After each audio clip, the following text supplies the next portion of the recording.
कहानी की शुरुआत में हमें 1957 के स्कल आइलैंड का सीन दिखाया जाता है, जहाँ पर दो आदमी रेड मंकी नाम के एक जानवर को चुरा कर ले जा रहे होते हैं। लेकिन इससे पहले कि वो लोग रेड मंकी को लेकर वहाँ से निकल पाते, उन्हें चारों तरफ से कबीले वाले घेर लेते हैं और उनसे रेड मंकी को छोड़ने के लिए कहते हैं।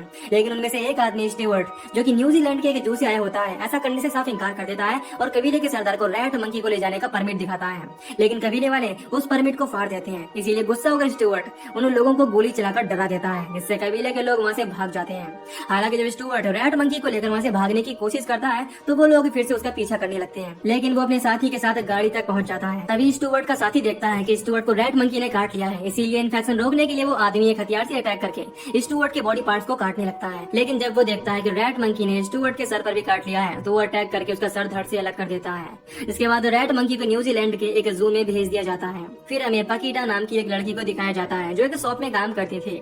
इस दौरान हम देखते हैं कि वो अपने शॉप में आने वाले रोजर नाम की एक लड़के को पसंद करती है, इसीलिए उसे इम्प्रेस करने की कोशिश कर रही होती है। तभी उसकी दादी उसे देख लेती है और क्योंकि वो लोगों के भविष्य बताया करती थी, इसीलिए वो पकीटा का भी भविष्य देखती है और बताती है कि तुम्हारी लाइफ में रोजर नहीं बल्कि कोई और ही लड़का आने वाला है, जिससे तुम जल्द ही मिलने वाली हो। फिर जब पकीटा पूछती है कि मैं उसे कैसे पहचानूंगी, तो उसकी दादी बताती है कि तुम्हें एक स्टार का सिंबल दिखेगा, जिससे तुम आसानी से उसे पहचान लोगी। तभी पकीटा की शॉप पर लाइनल नाम का एक लड़का आता है, जिसके हाथों से शॉप में रखी हुई पेंसिल गिर जाती है और उनसे स्टार का सिंबल बन जाता है। ये देखकर पकीटा समझ जाती है कि दादी जिस लड़के की बात कर रही थी वो कोई और नहीं बल्कि लाइनल ही है। इसीलिए उसे काफी अजीब तरीके से देखते हुए उसकी तरफ बढ़ने लगती है, इससे लाइनल डरकर वहाँ से भाग जाता है। इसके बाद वो घर पहुँचता है और उसे पता चलता है कि उसकी मॉम वेरा वुमेन्स लीग की इलेक्शन में जीत गई है। इसीलिए वेरा लाइनल को पूरे मैंसन की अच्छे से सफाई करने के लिए कहती है। लेकिन जैसे ही लाइनल ग्राउंड की घास काटने लगता है, वहाँ पर सब्जियों की डिलीवरी करने के लिए पकीटा पहुँच जाती है, जो बहुत ही होशियारी से लाइनल को टाउन में मौजूद जू में घूमने चलने के लिए मना लेती है। लेकिन इस दौरान उन्हें लाइनल की मॉम वेरा साथ में देख लेती है। अब अगले दिन पकीटा और लाइनल जू में पहुँचती है और काफी एंजॉय कर रहे होते हैं। तभी लाइनल की नजर जू में बने हुए एक छोटे से तालाब पर पड़ती है, जिसे देखकर वो बहुत ही ज्यादा डर जाता है। इसीलिए पकीटा उसे इस बात का रीजन पूछती है। वो बताता है कि बचपन में वो बीच पर डूब रहा था, तो उसके डर उसे बचाने के लिए उसके पास पहुंचे। लेकिन लाइनल को बचाने के बाद जब वो पानी से बाहर आ रहे थे, तभी एक बहुत ही बड़ी लहर उन्हें पानी के अंदर खींच ले गई, जिससे वो डूब कर मारे गए। इसके बाद पकीटा और लाइनल बंदरों को देखने के लिए पहुंचते हैं। तभी वहाँ पर बंदर रेड मंकी एक बंदर की पूंछ को उखाड़कर बहुत ही बेरहमी से नोच नोच कर खाने लगता है, जिससे वो बंदर वहीं पर मारा जाता है। ये देखकर पकीटा काफी डर जाती है। तभी बंदर की डेड बॉडी हटाने के लिए जू की देखभाल करने वाला एक आदमी आता है, जो पकीटा और लाइनल को बताता है कि रेड मंकी चूहे और बंदर का हाइब्रिड है, जो कि पूरी दुनिया में अकेला ही है। इसके पीछे स्टोरी है कि स्कल आइलैंड में एक चूहा जो कि बहुत ही बड़ा था, उसने छोटे बंदरों का रेप किया, जिसकी वजह से रेड मंकी पैदा हुआ। इसके बाद हम देखते हैं कि वहाँ पर वेरा भी पकीटा और लाइनल पर नजर रखने के लिए आई है, लेकिन गलती से वो रेड मंकी के केस के पास पहुंच जाती है, जिससे रेड मंकी उसे काट लेता है। ये देखकर पकीटा उसकी मदद करने की कोशिश करती है, लेकिन वो इस चीज के लिए मना कर देती है और लाइनल को हेल्प करने के लिए कहती है। इसीलिए लाइनल मजबूरन पकीटा को वहीं पर छोड़कर चला जाता है। फिर घर पहुंचने के बाद वेरा लाइनल को बाहर जाने के लिए मना करती है, जिस चीज के लिए वो मान जाता है। फिर अपनी मॉम को सुलाने के बाद जब वो सोने वाला होता है, तभी वहाँ पर पकीटा उसकी जैकेट लेकर आ जाती है, जो लाइनल को अगले दिन मूवी देखने के लिए कहती है। लेकिन वो ना चाहते हुए भी इस चीज के लिए साफ मना कर देता है और कहता है कि अब हमारा मिलना बहुत ही ज्यादा मुश्किल है। ये जानकर पकीटा दुखी होकर वहाँ से जाने लगती है, लेकिन लाइनल उसे किस करने लगता है। दूसरी तरफ हम वेरा को देखते हैं, जिसका इन्फेक्शन बढ़ने लगता है। इसीलिए जब अगले दिन लाइनल घाव को साफ करने के लिए चेक करता है, तो देखता है कि वो बहुत ही ज्यादा बढ़ गया है। तभी वहाँ पर वुमेन लीग की प्रेसिडेंट भी पहुंच जाती है। इसीलिए वेरा लाइनल की मना करने के बावजूद प्रेसिडेंट के साथ लंच करने के लिए पहुंच जाती है। इस दौरान जब प्रेसिडेंट देखती है कि वेरा बहुत ही अजीब हरकतें कर रही है, तो वो वहाँ से जाने लगती है। लेकिन उसका साथी जाने से पहले पुडिंग खाने लगता है, जिसमें वेरा अपना गंदा खून गिरा देती है, लेकिन वो आदमी उसे भी खा जाता है। तभी वेरा का कान उसकी पुडिंग में गिर जाता है, जिससे वो खा जाती है और ये देखकर प्रेसिडेंट को उल्टियां आने लगती हैं और वो वहाँ से भाग जाती है। नेक्स्ट सीन में जब लाइनल फर्श पर लगे हुए खून के धब्बों को साफ कर रहा होता है, तभी उसके पास पकीटा पहुंचती है, जो उसे बताती है कि मेरी दादी ने तुम्हारे भविष्य में देखा है कि तुम पर ईविल शक्तियां अटैक करने वाली हैं। उसी समय पकीटा को अपने डॉग की चीखने की आवाज सुनाई देती है। इसीलिए वो दोनों चेक करने के लिए वेरा के रूम में पहुंचते हैं और देखते हैं कि वेरा ने पकीटा के डॉग को बहुत ही बेरहमी से खा लिया है।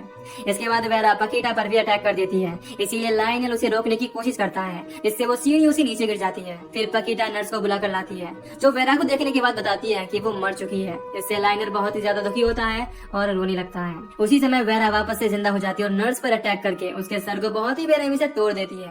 इसके बाद वो लाइनल पर भी अटैक कर देती है। हालांकि लाइनल उसका सामना करने की कोशिश करता है, लेकिन तभी नर्स भी ज़ॉम्बी में बदलकर लाइनल पर अटैक कर देती है। इसीलिए वो किसी तरह से चकमा देकर उन दोनों को बेसमेंट में बंद कर देता है। इसके बाद वहाँ पर पकीटा भी पहुंच जाती है, जो लाइनल से उसकी मॉम के बारे में पूछती है, लेकिन वो उससे झूठ बोल देता है और कहता है कि मॉम नर्स के साथ पहले ही हॉस्पिटल चली गई हैं। और क्योंकि लाइनल काफी अजीब हरकतें कर रहा था, इसीलिए पकीटा वहाँ से चले जाती है। फिर लायनल जानवरों के डॉक्टर के पास पहुंचता है और उससे जानवरों को बेहोश करने की दवा लेकर बेसमेंट में पहुंचता है, जहां पर उसने नर्स और वेरा को कैद करके रखा हुआ था। हालांकि नर्स उस पर अटैक करने की कोशिश करती है, लेकिन लायनल उसे इंजेक्शन लगाकर वेरा को भी इंजेक्शन लगाकर बेहोश कर देता है। इसके बाद वो पकीटा की शॉप पर पहुंचता है और उसकी दादी से ईविल शक्तियों के बारे में पूछता है। वो बताती है कि तुम्हें ईविल शक्तियों ने मार्क किया है, इसीलिए वो उसे एक लॉकेट देती है और बताती है कि ये तुम्हें प्रोटेक्ट करेगा। इसी दौरान हम देखते हैं कि वेरा खुद को आजाद कर लेती है और गाड़ी की हेल्प से पकीटा की शॉप पर पहुंच जाती है, लेकिन इससे पहले कि वो किसी पर अटैक कर पाती है, लायनल उसे फिर से इंजेक्शन देकर बेहोश कर देता है। इसके बाद टाउन के सभी लोग वेरा के फ्यूनरल में पहुंचते हैं, जहाँ पर वेरा को ताबूत में बंद कर दिया गया था। हालांकि लायनल उसे बेहोशी का इंजेक्शन देने की कोशिश करता है, लेकिन वेरा उस पर अटैक कर देती है, पर लायनल किसी तरह से उसे बेहोशी का इंजेक्शन दे देता है। इस दौरान झड़प होने की वजह से वो वेरा के साथ ही स्टेज पर पहुंच जाता है, जिससे लोगों को लगता है कि लायनल उसकी मॉम को बहुत ही ज्यादा प्यार करता है, इसीलिए वो अपनी मॉम को छोड़ना नहीं चाहता। इसके बाद वेरा को दफना दिया जाता है, लेकिन कहीं ना कहीं लायनल अपनी मॉम को सच में प्यार करता था, इसीलिए वो वापस से उनकी कब्र खोदने के लिए कब्रिस्तान में पहुंचता है। तभी वहाँ पर कुछ चोर उस पर अटैक कर देते हैं। उसी समय वेरा भी ज़ॉम्बी में बदलकर उन लोगों पर अटैक कर देती है और एक एक करके उन्हें बहुत ही बेरहमी से मारने लगती है। इससे देखते देखते वो लोग ज़ॉम्बी में बदलकर लायनल पर अटैक करने के लिए उसकी तरफ बढ़ने लगते हैं। यह देखकर चर्च का फादर उसकी हेल्प करने के लिए उन ज़ॉम्बीज पर अटैक कर देता है और उन्हें एक एक करके बहुत ही बेरहमी से मारने लगता है, लेकिन एक ज़ॉम्बी का कटा हुआ सर फादर को काट लेता है, जिससे अब वो भी इन्फेक्टेड हो जाता है।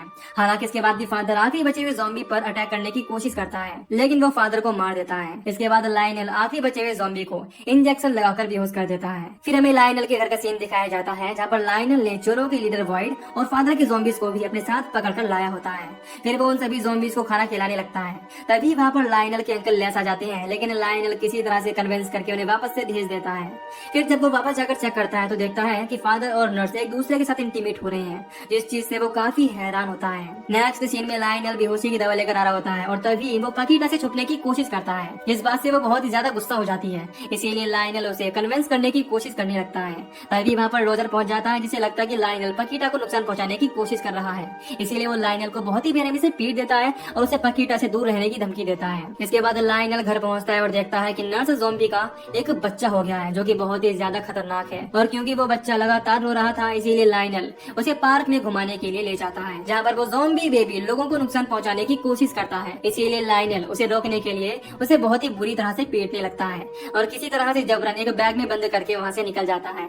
लेकिन जब वो घर पहुँचता है तो वहाँ पर उसे लेस मिलता है, जिसे ज़ॉम्बीज के बारे में पता चल गया था, इसीलिए वो पुलिस को इस बारे में इन्फॉर्म करने की धमकी देता है, जिससे मजबूरन लायनल उसे अपना घर दे देता है। नेक्स्ट सीन में लायनल बेसमेंट में बंद ज़ॉम्बीज को बेहोशी का इंजेक्शन लगाने की कोशिश करता है, लेकिन उनमें से एक ज़ॉम्बी उस पर अटैक कर देता है, जिससे बेहोशी की दवा गिरकर टूट जाती है। तभी वहाँ पर पार्टी के लिए लेस के बहुत सारे दोस्त आ जाते हैं, जिन्हें देखकर लायनल बहुत ही ज्यादा परेशान हो जाता है। दूसरी तरफ हम पकीटा को देखते हैं, जो लायनल के घर में पार्टी होता हुआ देखकर काफी हैरान होती है और वहाँ पर पहुँचती है। तभी लेस उसके साथ बदतमीजी करने लगता है, इसीलिए पकीटा उस पर अटैक कर देती है और उससे बचने के लिए उसी बेसमेंट में छुप जाती है, जहाँ पर लायनल ने ज़ॉम्बीज को बांध कर रखा हुआ था। इसीलिए जैसे ही पकीटा उन्हें देखकर उनके पास पहुँचती है, वो ज़ॉम्बीज उस पर अटैक कर देते हैं, लेकिन लायनल वहाँ पहुँचकर उसे बचा लेता है। इसके बाद लायनल पकीटा को बताता है कि मुझे समझ नहीं आ रहा कि मैं इन्हें कैसे रोकूं। इस पर पकीटा कहती है कि ये सब पहले ही मर चुके हैं, इसीलिए तुम्हें इन्हें खत्म करना होगा। फिर लायनल जहर का इंजेक्शन देकर सभी ज़ॉम्बीज को जमीन के अंदर दफना देता है, लेकिन जब वो पकीटा के साथ बेसमेंट से बाहर निकलता है तो उन्हें लेस देख लेता है, इसीलिए वो लायनल पर अटैक करके उसे वापस से बेसमेंट में बंद कर देता है, जहाँ पर वो देखता है कि जो इंजेक्शन उसने जहर का समझकर उन ज़ॉम्बीज को दिया था, वो जहर का नहीं बल्कि जानवरों की पावर बढ़ाने का इंजेक्शन था।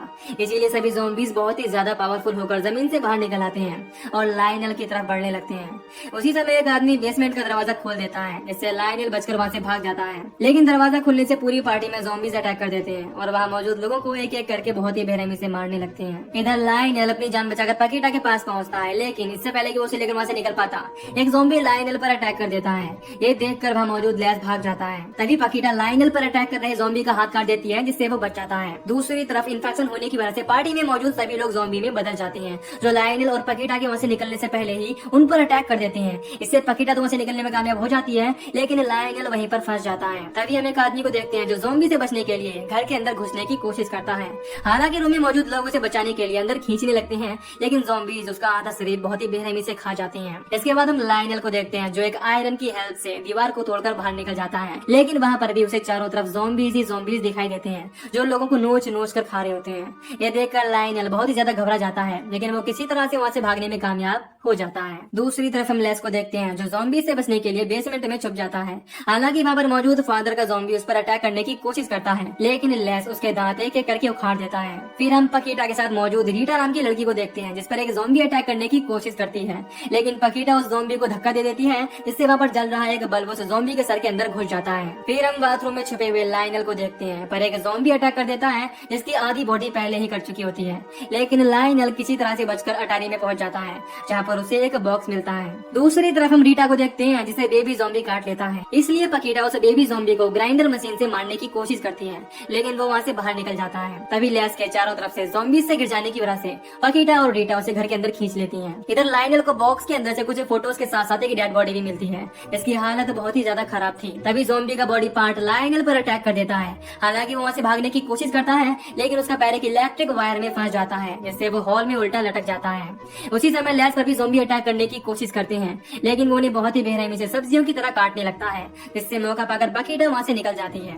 तभी उसकी नजर लायनल पर पड़ती है, जिस पर ज़ॉम्बी अटैक करने की कोशिश कर रहे होते हैं। तभी बॉडी पार्ट वाला ज़ॉम्बी लायनल को ऊपर की तरफ खींचने लगता है, लेकिन लायनल दांतों से उसकी अतड़ियों को काट देता है। इधर लैस बेबी ज़ॉम्बी का पीछा करते हुए बेसमेंट में पहुंच जाता है, जहां पर वेरा उस पर बहुत ही बेरहमी से अटैक कर देती है। दूसरी तरफ पकीटा ज़ॉम्बी से घिर गई थी, और क्योंकि लायनल पहले ही खिड़की से बाहर गिर गया था, इसीलिए पकीटा अकेली पड़ जाती है। तभी वहाँ पर लायनल घास काटने वाली मशीन लेकर आ जाता है, जिसकी हेल्प से वो उन ज़ॉम्बीज को बहुत ही बेरहमी से मार देते हैं। तभी लैस भी ज़ॉम्बी में बदलकर रीटा पर अटैक करने की कोशिश करता है, लेकिन पकीटा उसका सर उखाड़कर टेबल पर पटक देती है, जिससे वो भी बुरी तरह से मारा जाता है। उसी समय रीटा भी इन्फेक्टेड होने की वजह से ज़ॉम्बी में बदल जाती है, जिस पर ज़ॉम्बी बेबी अटैक करके उसके फेस को बीच से अलग कर देता है। फिर वो ज़ॉम्बी पकीटा पर भी अटैक करने के लिए उसकी तरफ बढ़ने लगती है, लेकिन वो उसे चकमा देकर वहाँ से भागते हुए लायनल के पास पहुंचती है और देखती है कि उसने सभी ज़ॉम्बीज को बहुत ही बेरहमी से मार दिया है।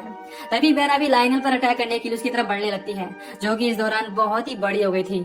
इसीलिए लायनल अपनी और पकीटा की जान बचाने के लिए घर में बनी चिमनी की हेल्प से छत पर पहुंच जाता है, लेकिन वेरा भी वहाँ पर पहुंच जाती है। अब लायनल उससे कहता है कि मुझे पता चल गया है कि तुमने डैड को किसी लेडी के साथ देख लिया था, इसीलिए तुमने उन दोनों को ही पानी में डुबाकर मार दिया। ये सुनकर वेरा और भी ज्यादा गुस्सा हो जाती है और पकीटा पर अटैक करने की कोशिश करती है, जिससे वो एक रॉड की हेल्प से घर की दीवार पर लटक जाती है। इसके बाद वेरा लायनल को वापस से अपने पेट के अंदर डाल लेती है और पकीटा को भी गिराने की कोशिश करती है। तभी लायनल अपने गले में पहने हुए लॉकेट की हेल्प से वेरा के पेट को फाड़ देता है, जिससे वो बहुत ही बेरहमी से मारी जाती है। इसके बाद लायनल पकीटा को भी बचा लेता है, और क्योंकि इस दौरान पूरे घर में आग लग गई थी, इसीलिए बचे हुए ज़ॉम्बीज भी मारे जाते हैं। फिर लायनल अपने लॉकेट को भी फेंक देता है और खुशी खुशी पकीटा के साथ वहाँ से निकल जाता है, और यहीं पर यह मूवी खत्म हो जाती है।